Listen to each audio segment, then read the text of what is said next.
अध्यक्ष doctor Ambure sir, या परिसंवादातील अन्य संवादक, समोर बसलेले परिषदेचे अध्यक्ष आदरणीय ठाले पाटील सर, सर्व कार्यकारिणी सदस्य, आदरणीय संमेलनाध्यक्ष सर, 12 मिनिटाचा वेळ आहे आणि बाल साहित्यिकानं तो पाळला पाहिजे असं मला वाटतंय, कारण बालक नियम पाळत असतात.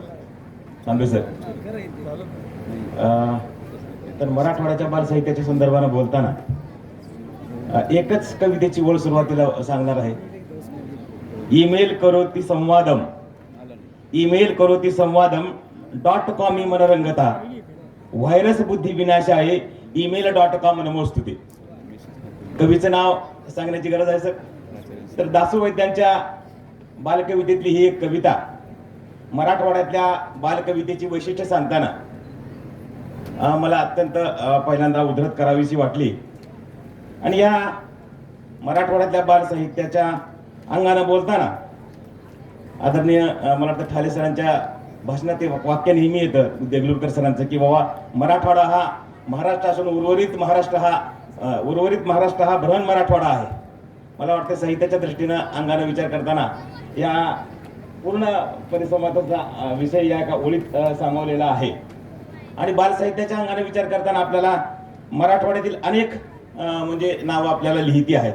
ती काही नावं मी सुरुवातीला उद्धृत करेन, काही उदाहरणं देऊन मी थांबणार आहे.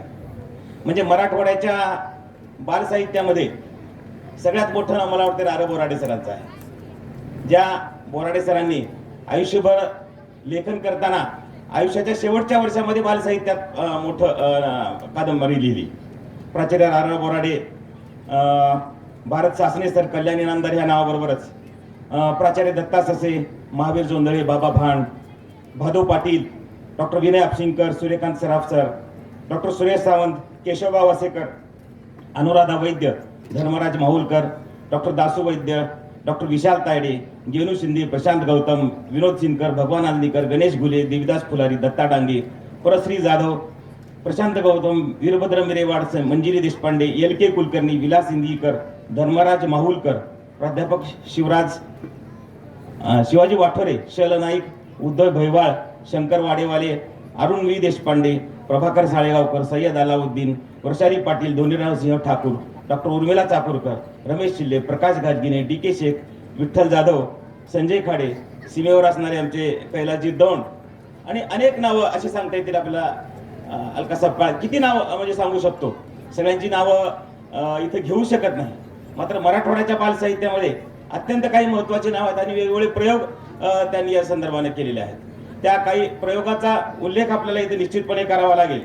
कारण सूर्यकांत रार बोराडे सरांपासून सुरुवात करायचं तर बोराडे सरांनी पोपट उडाला बुर्र, संकल्पाची दारी, आम्ही लेकरे कष्टकऱ्यांची आणि शाळेला चाललो आम्ही आणि हरवलेली शाळा. म्हणजे काय होते की मोठ्या लेखकांनी लिहिली की जरा बाल साहित्याकडे लक्ष अधिक जातं. म्हणजे बाल साहित्यकार असा प्रश्न आपल्याला अनेकदा पडतो. तर बोराडे सरांनी आपल्या लेखणीमधून ही पुस्तकं निर्माण केली आणि बाल साहित्याला एक वेगळी दिशा देण्याचा प्रयत्न केला. सूर्यकांत सराफ सरांनी बालनाट्य, बालकथा या क्षेत्रामध्ये खूप मोठं काम केलेलं आहे.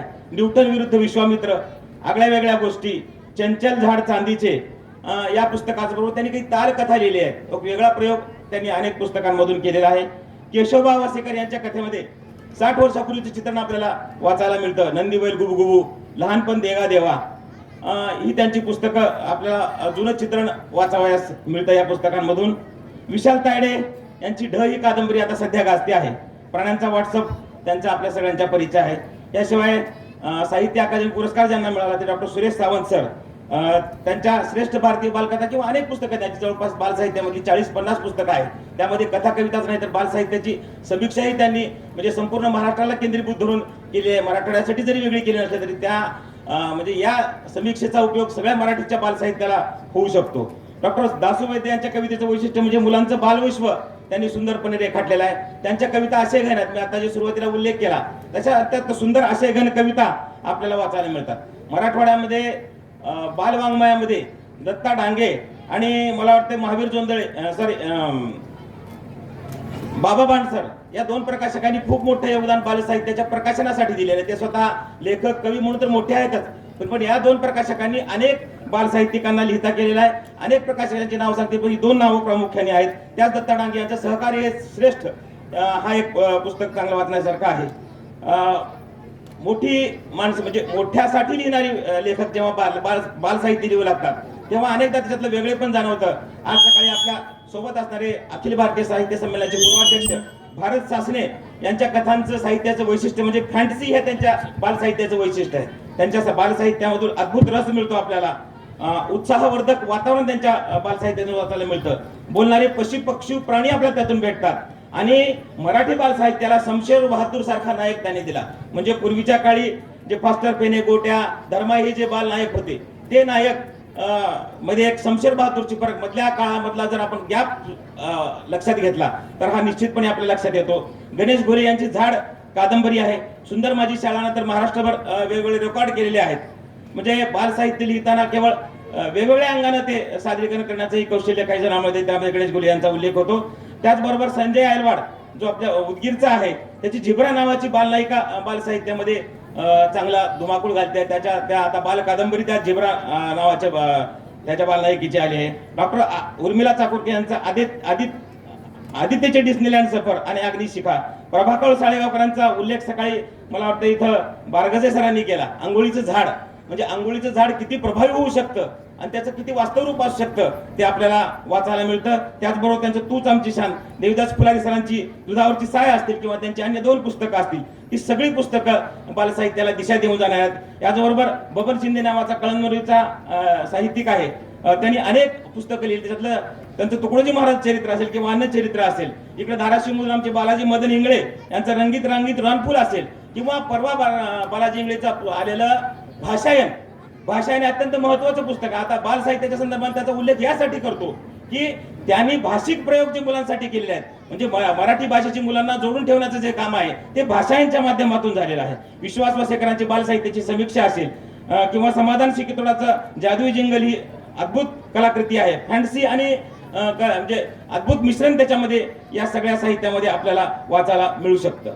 मराठवाड्याच्या बालसाहित्यामध्ये अनेक नावं आहेत. म्हणजे 1-2 पुस्तकं असणारे अनेक मंडळी आहेत. म्हणजे मराठवाड्यात बालसाहित्य लिहिण्याची आता एक मोठी परंपरा सुरू झालेली आहे. आणि त्याला मला वाटतंय मराठवाडा साहित्य परिषदेने या सगळ्या विषयाला न्याय देऊन मागच्या वर्षीपासून स्वतंत्र असं बालकुमार साहित्य संमेलन सुरू केलेलं आहे. म्हणजे मराठवाडा साहित्य परिषदेचं मला त्यासाठी कौतुक करावं वाटतं की माझ्या माहितीप्रमाणे महाराष्ट्रातल्या 4ही संस्थांपैकी बालकुमार साहित्य संमेलन घेणारी मराठवाडा साहित्य परिषद ही एकमेव संस्था आहे. ज्यामुळं बाल साहित्याच्या संदर्भाने वेगवेगळे प्रयोग होतील. बालकुमार साहित्य संमेलन झाल्यानं काय फरक पडेल तर त्याच्यातले वेगवेगळे प्रयोग लोकांसमोर येतील. सादरीकरणाच्या माध्यमातून येतील, पुस्तकाच्या माध्यमातून येतील. आणि सगळ्यात मध्ये बालकुमारासाठी बोलवताना आपण बालकुमारांना बोलून त्यांना आपण वाचनाप्रती उद्युक्त करतो व त्यांना वाचनाच्या परीक्षात साहित्याच्या परीक्षात आणण्याचं काम करतो. त्यामुळे मला वाटतं की इतर प्रांताच्या तुलनेत सुरुवातीला जे मी वाक्य उद्धृत केलं होतं की मराठवाड्यामध्ये बाल साहित्य लिहिणाऱ्यांची संख्या मोठी आहे. त्या सर्वांची नावं वाचणं, त्या सर्वांचं संकलन इथं करणं या वेळेच्या अभावी शक्य नाही. म्हणून माझ्या ज्ञाताप्रमाणे 1-2 काही नाव विसरले निश्चितपणे मला माहित आहे की अनेक नावं यामधली शिल्लक राहिली आहेत. अनेक जण लिहित आहेत आणि त्या विषयात सगळ्यात म्हणजे बाल साहित्यामध्ये बाल मोठ्या लेखकांपेक्षा ही बालमंडळी लिहित आहेत. त्यांचा एक वेगळा विषय होऊ शकतो. म्हणजे अशी लिहिणारी अनेक मुलं आहेत. म्हणजे तृप्ती अंधारे मॅडम त्याची सुरुवात माजलगाव मधून केली होती. आता तो एक मोठी परंपरा अनेक शाळांमधून सुरू आहे. सुरेश सावंत सरांनी त्या संदर्भाचे प्रयोग केलेत. साळेगावकर सरांनी त्या संदर्भातले प्रयोग केले आहेत. म्हणजे जे शिक्षक आपल्या शाळेमधून असे प्रयोग करतात, गुले सर आपणही असे अनेक प्रयोग करतो. मात्र त्या सगळ्या प्रयाणांना एकत्रित केलं तर मराठवाड्याचं बाल साहित्य हे इतरांपेक्षा निश्चितच कसं आणि समृद्ध आहे असं बोलावं वाटतं. मला या निमित्तानं आपण मला संधी दिलीत, ऐकून घेतलं. धन्यवाद.